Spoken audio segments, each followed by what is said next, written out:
আমি Mohammad Anwar Hossain, lecturer, English department, Nabakumar institution and doctor Shahidullah college. তোমাদেরকে online ক্লাসে পুনরায় স্বাগতম। আশা করি তোমরা সুস্থ আছো, ভালো আছো, নিরাপদে আছো। পৃথিবীতে সবচেয়ে বড় নিয়ামত হলো সুস্থতা, যে আল্লাহ আমাদেরকে সুস্থ রাখছেন, এখনো সুস্থ আছি, এটা অনেক বড় নিয়ামত। কত মানুষ এখন হাসপাতালে কাতরাচ্ছে, কত মানুষ বিছানাতে কাতরাচ্ছে, এগুলো থেকে আল্লাহ মুক্ত করে যে আমাদেরকে সুস্থ রাখছে, এই জন্য আলহামদুলিল্লাহ, আল্লাহ যে সুস্থ রাখছে। ইংরেজিতে একটা কথা আছে, everything on earth is hard before it can be easy. পৃথিবীতে যে কোনো জিনিস সহজ হওয়ার আগে কঠিন থাকে। If I ask you a question, mango মানে কি, তোমাদের যদি জিজ্ঞেস করি ম্যাঙ্গো মানে কি, তো তোমরা বলবে স্যার আমাদের কি জিজ্ঞেস করে, একে আমরা কি শিশু শ্রেণীতে পড়ি নাকি আমাদেরকে ম্যাঙ্গোর অর্থ জিজ্ঞেস করে? তো ম্যাঙ্গো মানে কি, এটা তুমি পারো। কেন পারো জানো? পারো এই কারণে, ম্যাঙ্গো শব্দের অর্থ যে আম, এটা তুমি শিখছো, এই কারণে পারো। যেটা শিখি নাই সেটা পারি না, আর যেটা শিখছি সেটাই পারি। পৃথিবীতে যে কোনো জিনিসই সহজ হওয়ার আগে কঠিন থাকে। তাহলে আমাদেরকে চেষ্টা করতে হবে, মেহনত করতে হবে, পরিশ্রম করতে হবে। আন্তরিকভাবে কোনো কাজে লেগে থাকলে কাজে সফলতা আসবে। সফলতা নির্ভর করে তোমার hard work, strong determination and sincerity. এগুলো যদি তোমার থাকে, তুমি যে কোনো কাজে সফল হবে। আজকে আমি একটা তোমাদের গুরুত্বপূর্ণ একটা বিষয় নিয়ে আলোচনা করব। এর আগে আমি তোমার ভোকাবুলারি এন্ড গ্রামার নিয়ে আলোচনা করেছি। আজকে কমপ্লিটিং সেন্টেন্সের ইজি এন্ড শর্ট ওয়ে নিয়ে আলোচনা করব। কমপ্লিটিং সেন্টেন্সের না, তুমি যদি হিসাব করে দেখো অনেকগুলো নিয়ম হবে। এই নিয়মের সংখ্যা 50-এর ঊর্ধ্বে হতে পারে, 100-র কাছাকাছিও হতে পারে। তাহলে কি করা যায়? এই নিয়মগুলো যদি আমি সহজভাবে ইজি ওয়েতে শিখি, তাহলে এগুলো আমরা খুব তাড়াতাড়ি আয়ত্ত করতে পারবো। একটা বিষয়, আমি যে প্রতিষ্ঠানে দাঁড়িয়ে আছি এটা হলো Nabakumar institution and doctor Shahidullah college. এখান থেকে বের হলে বাম দিকে গিয়ে ডান দিকে গেলেই চকবাজার, এটা হলো ইজি ওয়ে। আবার যদি আমি বলি ডান দিকে দিয়ে যেতে হবে, এরপর ডানে গিয়ে আবার ডানে, এরপর আবার ডানে, এরপর বামে, এরপর একটা চিপাগুলি আছে ন্যারো লেন, ওটার ভিতরে যেতে হবে, আবার ডানে আবার বামে, তো মাথায় খারাপ হয়ে যাবে। তাহলে ইজি ওয়েটা কি? ইজি ওয়েটা হলো বের হয়ে ডান দিকে বাম দিকে গিয়ে ডান দিকে যেতে হবে। আর ইজি ওয়েটা যদি আমার সামনে থাকে, তাহলে আমি এটা সহজভাবে আয়ত্ত করতে পারবো। একটা এক্সাম্পল দিই, মূল আলোচনায় যাওয়ার আগে আরেকটা এক্সাম্পল দিয়ে আমি মূল আলোচনায় যাচ্ছি। একটা মুরগিকে একটা বাটির মধ্যে যদি কিছু খাবার দেওয়া হয়, ও কিন্তু টুকটুক টুকটুক টুকটুক করে খুব আরামে খেয়ে যাবে। আবার ওই খাবারটা তুমি বারান্দাতে ছড়াইয়া দাও, আঙিনাতে ছড়াইয়া দাও, মাঠের মধ্যে ছড়াইয়া দাও, ও মুরগি তখন খাবারটা খেতে কিন্তু অনেক কষ্ট লাগবে, খাবে কিন্তু কষ্ট হবে, দৌড়াতে হবে অনেক, একবার উত্তর দক্ষিণ পূর্ব পশ্চিম দৌড়াদৌড়ি করে খেতে হবে। ঠিক একইভাবে এটা আমার ব্যর্থতা, অ্যাজ আ টিচার এটা আমার ব্যর্থতা যে আমি তোমার কাছে একটা টপিকসকে সহজভাবে উপস্থাপন করতে পারছি না। তোমার ব্যর্থতা কি? তোমার ব্যর্থতা হলো তোমার আগ্রহ নাই, তোমার চেষ্টা নাই, তুমি মনোযোগী না, যার কারণে আমার সহজ লেসনটাই তোমার কাছে কঠিন লাগতেছে। এই জন্য আমার চেষ্টা, তোমার আন্তরিকতা, এই দুই জিনিসের কম্বিনেশন হলেই সহজ হবে। চলে আসো, আজকে আমি বোর্ডে যাচ্ছি। দেখো আজকে আমাদের টপিকসটা হলো কমপ্লিটিং সেন্টেন্স। নিচে লেখা আছে easy and short way. Easy and short way কেন বললাম? There is no easy and short way of learning grammar. There is no easy and short way of learning grammar. এখানে শর্ট এন্ড ইজি ওয়ে কেন বললাম এই কারণে, আজকে আমি 10-12টা রুলকে একটা স্ট্রাকচারে নিয়ে আসতেছি, অনেকগুলো রুলসকে একটা স্ট্রাকচারে নিয়ে আসতেছি। বিষয়টা এরকম না যে কোনো সেন্টেন্স এটার মধ্যে আনা যাবে, এরকম না। 10-12টা রুলস কে একটা স্ট্রাকচারে এনে আমি এগুলো শেখানোর চেষ্টা করতেছি। যেমন এখানে দেখো লেখা আছে সেন্টেন্সের একটি অংশ as, because, since, when, though, although দ্বারা past tense এ থাকলে দ্বিতীয় অংশটি past tense এ হবে। অর্থাৎ as, because, since দ্বারা কারণ বোঝায়, when দ্বারা সময় বোঝায়, though, although দ্বারা বিপরীতধর্মী বাক্য তৈরি করে।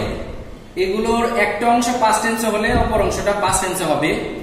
আবার বিফোর এর পর এবং আফটার এর আগে past tense হবে। একইভাবে as if, as though, since এর আগে প্রেজেন্ট টেন্স থাকলে দ্বিতীয় বাক্যে past tense হবে। তার মানে তোমরা খেয়াল করতেছো আমি শুধু past tense নিয়ে আলোচনা করতেছি, past tense নিয়ে যেগুলো থাকলে past tense হবে। আবার এখানে একটি বাক্যে would, could, might প্লাস মূল ভার্ব থাকলে দ্বিতীয় বাক্যে past tense হবে। so that, in order that এর আগে past tense থাকলে দ্বিতীয় বাক্যে past tense হবে।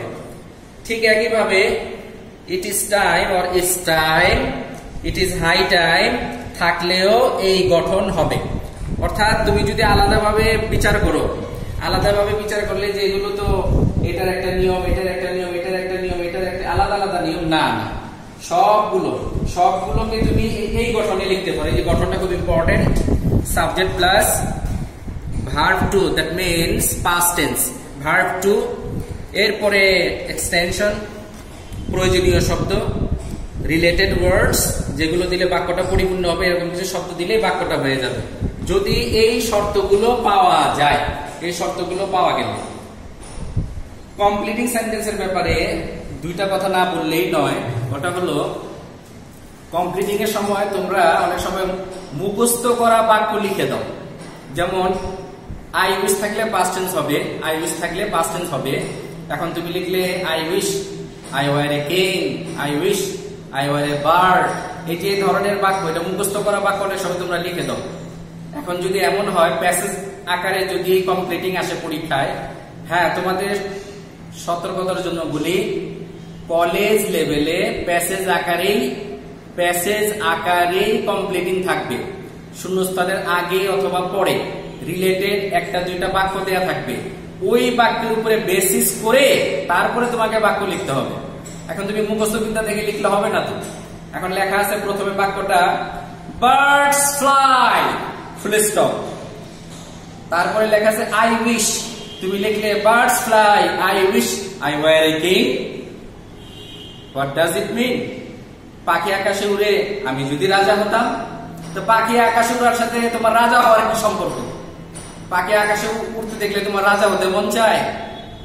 পাখি হতে মন চায়, উড়তে মন চায়, আমারও পাখির মতো উড়তে মন চায়।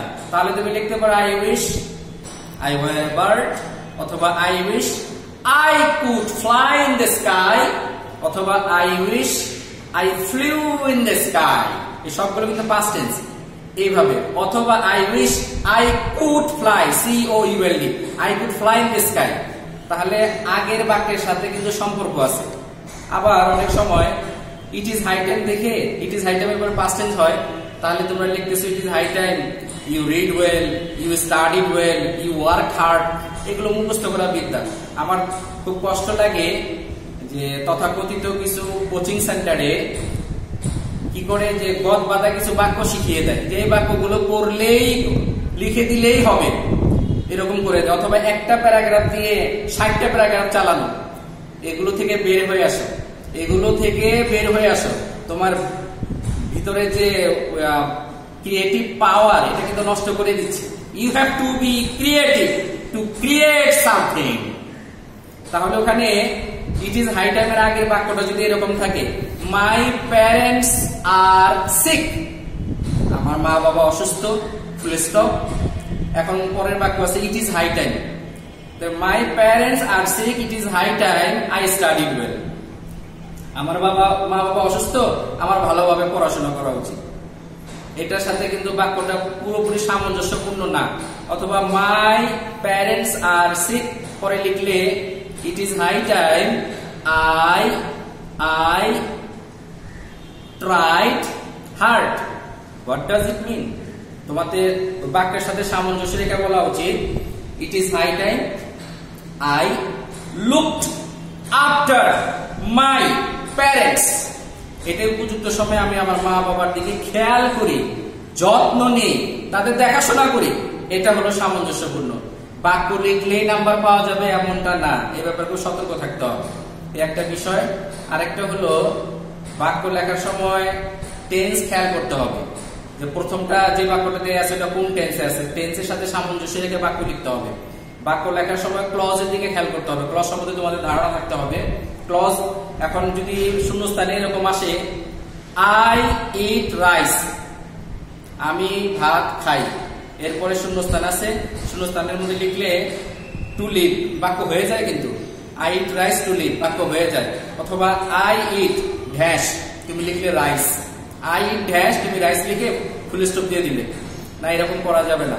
তোমাকে চিন্তা করতে হবে যে বাক্যটা দেয়া আছে ওটা যদি ইন্ডিপেন্ডেন্ট ক্লজ হয় তাহলে তোমাকে ডিপেন্ডেন্ট ক্লজ আনতে হবে, আবার যদি ডিপেন্ডেন্ট ক্লজ থাকে তাহলে ইন্ডিপেন্ডেন্ট ক্লজ আনতে হবে, অথবা উভয়টাই ইন্ডিপেন্ডেন্ট ক্লজ হতে পারে। অর্থাৎ ওটা যাতে একটা বাক্যাংশ হয়, ওটা যাতে একটা বাক্যাংশ, একটা ওয়ার্ড যাতে না হয়। হ্যাঁ, ফ্রেজ দিয়ে শূন্যস্থান পূরণ করতে পারো, ফ্রেজ দিয়ে, কিন্তু এক শব্দে কখনো শূন্যস্থান পূরণ করতে যেও না, এক শব্দে না। তাহলে কমপ্লিটিং এর সময় তোমার খেয়াল রাখতে হবে it must be a phrase or it must be a clause, whether it can be noun clause, adjective clause, adverbial clause, prepositional clause, etc. এই ধরনের এই জিনিসগুলো তোমার খেয়াল রাখতে হবে। আর অবশ্যই তোমার ওয়ার্ড পাওয়ার থাকতে হবে। কোনো জিনিস লিখতে গেলে খেয়াল রাখবা তিনটা জিনিস দরকার হয়, নিজে থেকে কোনো জিনিস লিখতে গেলে তিনটা জিনিস দরকার হয়। এক, ওয়ার্ড পাওয়ার। দুই, গ্রামাটিক্যাল নলেজ।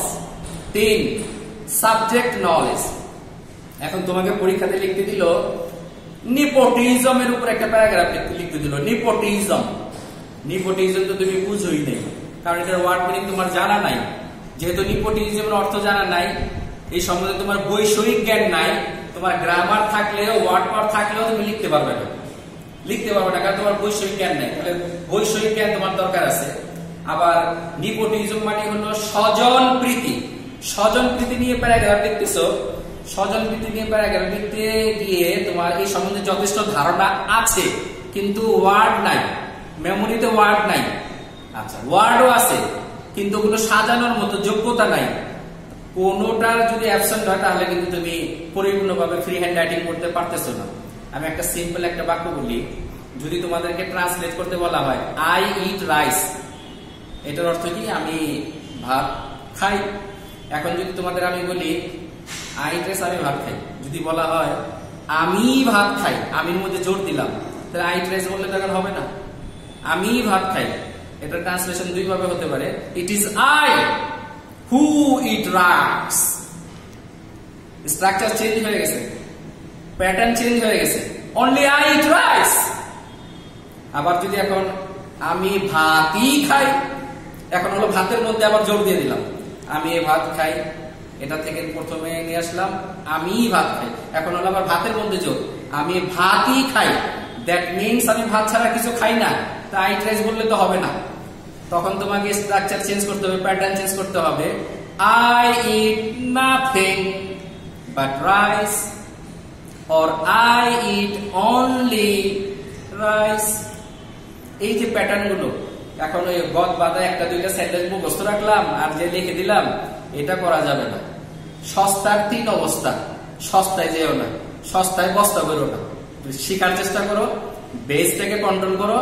তোমাকে সামনে আরো অনেক দূর যেতে হবে, মাত্র এসএসসি অথবা এইচএসসি তে আসো, তোমাকে বুয়েটে যেতে হবে, মেডিকেলে যেতে হবে, তোমাকে ঢাকা ইউনিভার্সিটি যেতে হবে, অন্যান্য ইউনিভার্সিটিতে যেতে হবে। দূরদর্শী চিন্তা করো। সময় অনেক কিল হয়ে যাচ্ছে, আমি মূল পড়াতে চলে আসি। দেখো এখন যেহেতু প্যাটার্নটা হলো এই একটা প্যাটার্নে আমরা এতগুলো বাক্য করব, সাবজেক্ট প্লাস ভার্ব টু, এটা দিয়ে করব আমরা। এক্সাম্পলে চলে যাই, ওখানে এক্সাম্পল দেখো, এখানে প্রথমে লেখা আছে হলো, এখানে তো এক্সাম্পল আছে প্রায় 13টার মতো। এখানে যদি আমি 100টা এক্সাম্পলও দিই, 100টা এক্সাম্পলও দিলে এবং এই শর্তগুলো পাওয়া গেলে তাহলে তুমি এই নিয়মে একটা গঠনই করতে পারবে। এক্সাম্পল যত হোক, condition must be allowed, condition যদি অ্যালাউ করে তাহলে তুমি এই একটা গঠনেই অনেকগুলো বাক্য লিখতে পারবে। এই যে খেয়াল করো, as he neglected his studies, যেহেতু সে তার পড়াশোনাকে অবহেলা করেছিল। এখানে as দিয়ে বাক্য শুরু হয়েছে, কারণ বোঝাচ্ছে। নেগলেক্টেড হলো পাস্ট টেন্স, এই কারণে তুমি এখানে যে বাক্যটা লিখবে ওই গঠনটা কি সাবজেক্ট প্লাস ভার্ব টু। যেহেতু সে তার পড়াশোনা অবহেলা করেছিল তাই সে পরীক্ষাতে ফেল করেছিল, ব্যর্থ হয়েছিল, অথবা সে অনেক ভুগেছিল। এই ধরনের সেন্টেন্স লিখতে গেলে প্রথমে সাবজেক্ট আনলাম হি, গঠনের সাথে খেয়াল, গঠনটা তোমরা খেয়াল নেবো, কিন্তু গঠনটা হলো subject plus verb two, subject plus verb two, এই গঠনটা খেয়াল রাখবে।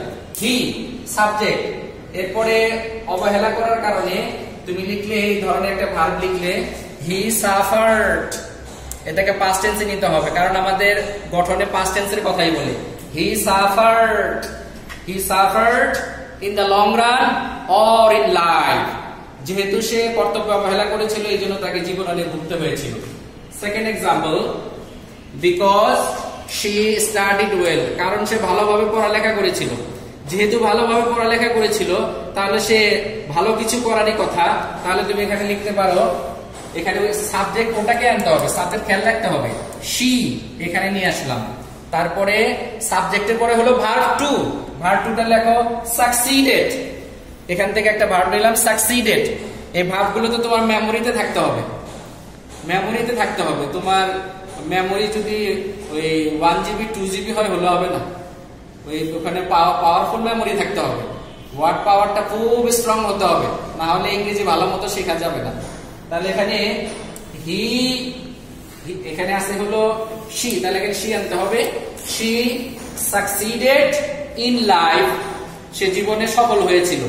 অথবা তুমি অন্য কোনো বাক্য লিখতে পারো, she made a good result, she shone prospered in life, she got GPA 5 ইত্যাদি। অর্থাৎ তোমার যদি গঠনটা জানা থাকে আর তুমি যদি বিষয়টা বুঝতে পারো, মনের মাধুরী মিশিয়ে তুমি সুন্দর সুন্দর বাক্য লিখতে পারো। বাক্য লেখাতে তোমার ক্রিয়েটিভিটি থাকতে হবে। ধার করা বিদ্যা পর হস্তে ধন, নহে বিদ্যা নহে ধন হলে প্রয়োজন। আমি তো বাংলা টিচার না, এই জন্য পুরোপুরি খেয়াল করতে পারতেছি না। ধার করা বিদ্যা পর হস্তে ধন, নহে ধন নহে বিদ্যা হলে প্রয়োজন। বিষয়টা মোটামুটি এরকমই।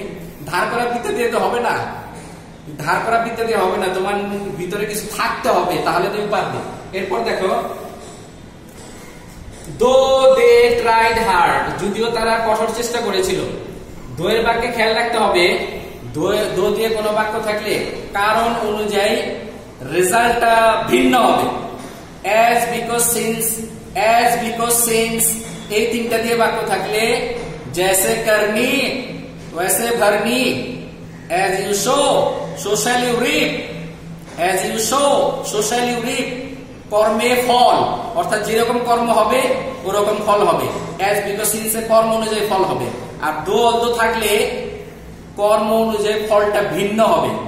চেষ্টা করছে কিন্তু ফেল করছে, এরকম হয়ে যাবে। তাহলে এখানে আছে দো দে ট্রাইড হার্ড, যদিও তারা কঠোর চেষ্টা করেছিল। দে ফেইলড ইন দ্য এক্সাম, তারা পরীক্ষা ফেল করেছিল। দে ফেইলড, দে হলো সাবজেক্ট, এরপরে তুমি ফেইলের সাথে ইটি দিয়ে দাও, failed, they failed in the exam. Dear learners, যেমনটা আমরা শিখতেছিলাম, তাহলে এখানে দো থাকার কারণে বিপরীত ধর্মী বাক্য হলো এখানে। ঠিক একইভাবে দেখো, এখানে বিফোরের আগে পাস্ট পারফেক্ট আছে। বিফোরের আগে পাস্ট পারফেক্ট থাকলে বিফোরের পরে পাস্ট টেন্স হয়। উই হ্যাড রিচড হোম, আমরা বাসায় পৌঁছেছিলাম। বিফোর ইট রেইনড, বৃষ্টি হওয়ার আগে। Before it rained in torrents, cats and dogs or heavily, শব্দ বাড়ানো যাবে। ঠিক একইভাবে এখানে after she had done it, এটার আগে লিখতে পারো she got the prize, সে প্রাইজটা পেয়েছিল। এই subject V2 object, subject V2 object or extension, এই একই গঠনে করা হচ্ছে। ঠিক একইভাবে as if, as if এর আগে প্রেজেন্ট টেন্স আছে, you talk as if, তুমি এমন ভাবে কথা বলো যেন, you KNEW, নো এর past tense, everything, subject plus V2, subject plus V2, এরপর অতিরিক্ত শব্দ। ঠিক একইভাবে she behaves as though, সে এমন ভাবে আচরণ করে যেন সে সবকিছুই জানে, এটাও লিখতে পারো she knew everything, অথবা যেন সে একজন অভিনেত্রী অথবা নায়িকা, এ ধরনের। she behaves as though she were a heroine অথবা an actress। আচ্ছা, she এর পরে তো was হওয়ার কথা, were কেন দিলাম? were এই কারণে দিলাম, আনরিয়াল ফ্যাক্ট হলে were দিতে হয়। এখানে as if R as though দিয়ে তুচ্ছ তাচ্ছিল্য ব্যঙ্গ করে কোনো কিছু বলা হয়, যার কারণে এখানে was না হয়ে were হলো। আসলে সে নায়িকা না, আসলে সে অভিনেত্রী না, কিন্তু ভাবটা এরকম, এই কারণে ভাব এরকম হওয়ার কারণে ব্যঙ্গ করে বলা হচ্ছে, এই কারণে were হলো, was না, were। ঠিক একইভাবে ইট ইজ লং সিন্স, দীর্ঘদিন হয়ে গিয়েছে আমি তোমার কথা শুনেছিলাম, আই হার্ড ফ্রম ইউ, এই যে শব্দটা এখানে, এখানে যে HEAR, এটাকে পাস্ট টেন্স করলে ডি দিলেই হবে, ইটি না, শুধু ডি দিতে হবে। I heard from you, heard উচ্চারণ হবে না, হার্ড। আবার এখানে উড দ্যাট এর পরে এখানে আছে আই উইশ এর পরে পাস্ট টেন্সে বাক্য লিখতে পারো, I wish I were a bird, I wish I were a bird. কোনো কিছু কর্তা কোনো কিছু হতে চাইলে শুধু ওয়ার ব্যবহার করতে হবে, অন্য কোনো ভার্ব না, were, I were a bird. আর যদি এমন হয় যে কর্তা কোনো কিছু করতে চায়, যেমন কর্তার ইচ্ছে হলো আমি যদি আকাশে পাখির মতো উঠতে পারতাম, তাহলে তখন দিতে হবে হলো কুড প্লাস মূল verb, I wish I could fly in the sky.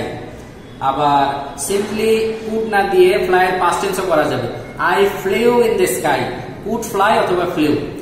আর যদি কর্তা কোনো কিছু নিজের কাছে পেতে চায়, তাহলে হবে হ্যাড, সিম্পলি হ্যাড, অন্য কোনো ভার্ব না, সিম্পলি হ্যাড, অন্য কোনো ভার্ব না। যেমন I had the wings of a bird, আমার যদি পাখির মতো ডানা থাকতো, তাহলে এখানে বিষয়টা হলো কি লেখা যায়, I were a bird, I could fly, I flew in the sky, or I could fly in the sky, এই ধরনের লেখা যায়।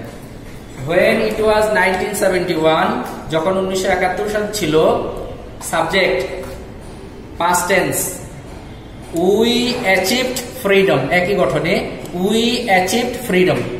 আবার এখানে it is high time এর পরে প্রথমে যদি সাবজেক্ট নিয়ে আসলে প্রথমে বলতে হবে এখানে শুধু you, it is high time you, এরপরে পাস্ট টেন্স হবে স্টাডিড, খেয়াল করো, ইউ এরপরে হবে স্টাডিড, ইউ স্টাডিড ওয়েল, আর আবার এই স্ট্রাকচারেও করতে পারো, it is high time for you to study well, এটা অন্য কোনো স্ট্রাকচার, এটা অন্য কোনো গঠন। আর যেহেতু আজকে পাস্ট টেন্স নিয়ে আলোচনা করতেছি, তাহলে you studied well. It is high time এর পরে পাস্ট টেন্স কেন হয় জানো? ইট ইজ হাই টাইম, এটাই উপযুক্ত সময় তুমি কঠোর পরিশ্রম করো, তো করোটা তো করেছিল বলতেছি না, অতীত বলতেছি না। পাস্ট টেন্স কেন হয়? পাস্ট টেন্স হওয়ার কারণটা হলো ইট ইজ হাই টাইম দিয়ে কর্তা যখন কোনো স্টেটমেন্ট দেয়, কোনো কথা বলে, তখন অর্থটা এটাই দাঁড়ায় যে এই কাজটা আরো আগেই করা উচিত ছিল, যেহেতু দেরি হয়ে গেছে, এই জন্য ইট ইজ হাই টাইম। এরপরে বাক্যটা হয় পাস্ট টেন্স। পাস্ট টেন্স হওয়ার কারণ হলো যেটা এটাকে এই কাজটা আগেই করা উচিত ছিল। প্রথম স্ট্রাকচার নিয়ে আলোচনা করলাম, প্রথমে যে স্ট্রাকচারটা ছিল ওটা নিয়ে এতক্ষণ আলোচনা করলাম। এখানে এক্সাম্পল তো সুবিধার্থে মাত্র 13টা এক্সাম্পল এখানে দেয়া আছে, তার মানে এই স্ট্রাকচারে যতগুলো বাক্য পড়বে তুমি এভাবে লিখতে পারবে। আরো অনেক স্ট্রাকচার আছে, আরো অনেক নিয়ম আছে, ওগুলো পরবর্তী কোনো ক্লাসে সময় পেলে আবার ওগুলো নিয়ে আলোচনা করা হবে। আজকে আরেকটা স্ট্রাকচার নিয়ে আলোচনা আসি। দেখো এখানে কতগুলো শর্ত আরোপ করা আছে, এই শর্তগুলো পাওয়া গেলে স্ট্রাকচার হবে এটা: subject plus had plus V3 or past participle, এরপরে প্লাস ডট ডট এক্সটেনশন অতিরিক্ত শব্দ। শর্তগুলো কি? বিফোরের আগে এবং আফটারের পরে, বিফোরের আগে এবং আফটারের পরে এই স্ট্রাকচার হবে যদি অপর বাক্যটা পাস্ট টেন্সে থাকে। আরেকটা কন্ডিশন হলো অ্যাজ ইফ। অ্যাজ ইফ একটু দূরে দূরে লেখার চেষ্টা করবো, একসাথে লিখলে কিন্তু আবার আসিফ হয়ে যাবে। হ্যাঁ, আসিফ লেখো না কিন্তু, এটা as if. As if, as if, as though, sense এর আগে পাস্ট টেন্স থাকলে এই গঠন হবে। আরেকটা condition would have, could have, might have plus V3 থাকলে এই গঠন হবে। আবার দ্যাট এর আগে পাস্ট টেন্স থাকলে এই গঠন হবে। দ্যাট এর আগে পাস্ট টেন্স থাকলে পরের বাক্যটা পাস্ট টেন্সও করা যাবে, পরের বাক্য পাস্ট টেন্সও করা যাবে। যেহেতু আমরা শেখার সুবিধার্থে বলতেছি, তাহলে এই গঠন লিখতে পারো। এই গঠন অনুযায়ী কিছু এক্সাম্পল এখানে দেয়া আছে, খেয়াল করো। You got the job after, আফটারের আগে পাস্ট টেন্স আছে, তাহলে আফটারের পরে, এই যে আফটারের পরে, আফটারের পরে আমরা এই গঠন করব। You got the job after, প্রথমে সাবজেক্ট নিয়ে আসো ইউ, আফটার ইউ, এরপরে had, after you had applied, অ্যাপ্লাইয়ের past participle applied, after you had applied for it, এটার জন্য অ্যাপ্লিকেশন করার পরে, তাহলে এই গঠনে হলো। আবার দেখো এখানে ইউ গট দা জব, এটা তো আলোচনা হলো, এটা নিয়ে আলোচনা হয়েছে। বিফোর ইউ কেম, এটা নিয়ে আলোচনা করা দরকার। বিফোর ইউ কেম, তুমি আসার আগে, তুমি আসার আগে বৃষ্টি হয়েছিল, যে বিফোরের আগে, বিফোরের আগে এই গঠন হবে। তাহলে বিফোর ইউ কেম, তুমি আসার আগে বৃষ্টি হয়েছিল। It subject it, had, it had rained, it had rained, it had rained before you came, তুমি আসার আগে বৃষ্টি হয়েছিল। সি নাম্বারে আসো। আই উড হ্যাভ কাম, আমি আসতাম, আমার আসার ইচ্ছা ছিল। ইফ যদি, এখন আসে এই গঠনে। You had invited me, you had invited me, আমি আসতাম যদি তুমি আমাকে দাওয়াত করতে। এখানে উড হ্যাভ এর জায়গায় কুড হ্যাভও থাকতে পারে, মাইট হ্যাভও থাকতে পারে, তিনটার যে কোনো একটাই থাকতে পারে। গঠন হবে এটাই, একই গঠনে। উড হ্যাভ, কুড হ্যাভ, মাইট হ্যাভের ব্যাপারে তোমাদের একটা কথা বলে নেই। প্র্যাকটিক্যালি যখন তুমি কথা বলবে, প্র্যাকটিক্যালি কথা বলার সময় উড হ্যাভ, কুড হ্যাভ, মাইট হ্যাভের ব্যাপারটা একটু খেয়াল রাখবে। আর পরীক্ষার সময় যেটা খুশি লেখো, কোনো সমস্যা নেই। ধরো তোমার বন্ধু তোমাকে তার বার্থডেতে দাওয়াত করে নাই, দাওয়াত করে নাই, এখন তুমি বলতেছো I would have come to your party if you had invited me. এখানে উড হ্যাভ ব্যবহার করেছো। উড হ্যাভ ব্যবহার করার দ্বারা এটাই বোঝাচ্ছে ইউ হ্যাড উইলিংনেস, তোমার সদিচ্ছা ছিল, তোমার যাওয়ার ইচ্ছা ছিল। যাওয়ার ইচ্ছাটা উইলিংনেস, এটা উড হ্যাভ দিয়ে প্রকাশ করে। আর যদি বলতে I could have come or attended or joined, এটা যদি লিখতে, তাহলে এখানে ওই কুড হ্যাভ দেওয়ার মানে হলো, কুড হ্যাভ দেওয়ার মানে হলো তোমার ক্যাপাবিলিটি ছিল, তোমার অ্যাবিলিটি ছিল। অর্থাৎ তুমি এটাই মিন করতেছো, তুমি তো আমাকে দাওয়াত দাও নাই, তুমি কি মনে করছো যে আমি কিছু নিয়ে আসতাম না তোমার পার্টিতে, আসার মতো আমার যোগ্যতা নাই, এরকম ভাব প্রকাশ করলে কুড হ্যাভ, ইচ্ছা প্রকাশ করলে উড হ্যাভ। আর সম্ভাবনা, পসিবিলিটি, পারহ্যাপস, সম্ভাবনা বুঝালে তখন দিতে হতো might have. I might have, I might have gone, I might have come, I might have attended, তার মানে হলো আমার যাওয়ার সম্ভাবনা ছিল। তিন ক্ষেত্রে ব্যবহার হবে। তুমি প্র্যাকটিক্যালি কোনটা ব্যবহার করবে এটা তোমার বলার উপরেই নির্ভর করে। বলার সময়গুলো খেয়াল রাখতে হবে। বলার সময় এক ইংরেজি, লেখার সময় আবার আরেক ইংরেজি, পড়ার সময়, এগুলো তো সব skill, reading skill, writing skill, listening, এগুলো সব আলাদা আলাদা স্কিল। স্পিকিং স্কিল, স্কিলগুলো আলাদাভাবে গুরুত্ব সহকারে শিখতে হবে। তাহলে এখানে এই বিষয়টা নিয়ে আলোচনার সাপেক্ষ কথাগুলো আসলো। হি অ্যাক্টেড অ্যাজ ইফ, সে এমন ভাবে আচরণ করে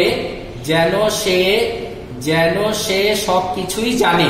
তাহলে আমরা এই স্ট্রাকচারে চাই, প্রথমে হি, এরপরে হ্যাড, নো এর past participle known, not knew, known. He had known everything. He acted as if he had known everything, যেন সে সবকিছুই জানে। ঠিক একইভাবে they spoke as though, তারা এমন ভাবে কথা বলেছিল, এখানে হলো আচরণ করেছিল আর এখানে কথা বলেছিল। they acted, তারা আচরণ করেছিল, তারা ভনিতা করেছিল, তারা আচরণ করেছিল, ভনিতা করেছিল। আর এখানে হলো স্পোক, কথা বলেছিল। they spoke as though, তারা এমন ভাবে কথা বলেছিল যেন তারা সবকিছুই জানে। বললে তো আগের স্ট্রাকচার দেওয়া যায়, যেন তারা প্রচুর টাকা অর্জন করেছে। as though they had possessed or got or achieved or gained a lot of money. Achieved, gained, possessed a lot of money. এই ধরনের বাক্য লেখা যায়। It was long since, it was long since, দেখো এই বাক্যের সাথে একটা বাক্য আমি কম্পেয়ার করি। It was long since, আবার এই যে এখানে আগের স্ট্রাকচারে ছিল it is long since, এটা ছিল প্রেজেন্ট আর এটা হলো পাস্ট। অর্থাৎ সিন্স এর আগে পাস্ট টেন্স থাকলে subject plus had plus V3। এখানে লিখতে হবে it was long since I had heard from you, since I had met you, since I had left Dhaka। এই জাতীয় যে কোনো বাক্যই লেখা যায়। তোমার যদি ওয়ার্ড পাওয়ার মজবুত থাকে, তোমার গ্রামাটিক্যাল নলেজ যদি স্ট্রং থাকে, তাহলে তুমি তো যে কোনো বাক্যই তুমি লিখতে পারতেছো, সুন্দর সুন্দর বাক্য এখানে লিখতে পারতেছো। তোমার প্যাটার্নটা তোমার মনে রাখতে হবে, ওয়ার্ড পাওয়ার ভালো থাকতে হবে। হি টোল্ড মি দ্যাট, সে আমাকে বললো যে, হি টোল্ড মি দ্যাট, সে আমার জন্য কিছু বই কিনেছে। হি had bought me some books. He had bought me some books. সে আমার জন্য কিছু বই কিনেছে। এই হলো তোমার মোটামুটি স্ট্রাকচার। প্রথমে একটা স্ট্রাকচার নিয়ে আলোচনা হলো, এরপরে এখানে দ্বিতীয় স্ট্রাকচার নিয়ে আলোচনা হলো। এখন এর বাইরেও কিন্তু আরো অনেক স্ট্রাকচার আছে, আরো অনেক নিয়ম আছে। আজকে মোটামুটি এই অল্প সময়ের মধ্যে এই দুইটা স্ট্রাকচার নিয়ে আলোচনা করলাম। পরবর্তীতে আবার কোনো ক্লাসে তোমাদের মাঝে আসার সুযোগ হলে, শেখানোর সুযোগ হলে হয়তো এই টপিকসেরই বাকি কোনো রুলস নিয়ে আলোচনায় যাব বা অন্য কোনো টপিকস নিয়ে আলোচনায় যাব। আমি আসলে অনলাইনে এই ক্লাসে মন ভরে শেখাতে পারি না। আমার মন ভরবে কখন? যখন তোমরা আমার সামনে থাকবে, আমাকে প্রশ্ন করবে, আমি উত্তর দেব, এবং আধা ঘন্টার জায়গায় 1 ঘন্টা ক্লাস নেব, একাধিক ক্লাস নেব, এরকম সুযোগ যখন আসবে তখন আমার মনটা ভরবে। এখন আমি মন ভরে ক্লাস নিতে পারতেছি না। যাই হোক, আজকে যেগুলো শেখানো হলো এগুলোর উপরে বেসিস করে বাসায় বিগত বছরের বোর্ড কোশ্চেনগুলো সলভ করার চেষ্টা করবে। এগুলো প্রতিষ্ঠান খুললে তখন এগুলো চেক করে দেবে। এগুলো যেগুলো নিয়মের মধ্যে পড়ে ওগুলো চেষ্টা করবে, আর যেগুলো পড়ে না ওগুলো চেষ্টা করবে। বইয়ের রুলস, অনেক রুলস বইয়ের মধ্যে লেখা আছে বিচ্ছিন্ন ভাবে। আমি তো এখানে একটা স্ট্রাকচার দিয়ে অনেকগুলো রুলস শিখালাম, আরেকটা স্ট্রাকচার দিয়ে আবার অনেকগুলো শিখালাম। বইয়ের মধ্যে বিচ্ছিন্ন ভাবে আছে, থাকুক বিচ্ছিন্ন ভাবে। ওগুলো বইয়ের রুলস গুলো একটু পড়ার চেষ্টা করো। আশা করি ওই বইয়ের সাথে সম্পর্ক থাকলে অনেক কিছুই শেখার সুযোগ হবে। তো আজকে তোমাদের এই পর্যন্ত ক্লাসে বিরতি দিচ্ছি। পরবর্তী ক্লাসে তোমাদেরকে স্বাগতম। আমার ক্লাস এনজয় করার জন্য, আমার ক্লাস উপভোগ করার জন্য তোমাদের সবাইকে আন্তরিকভাবে ধন্যবাদ।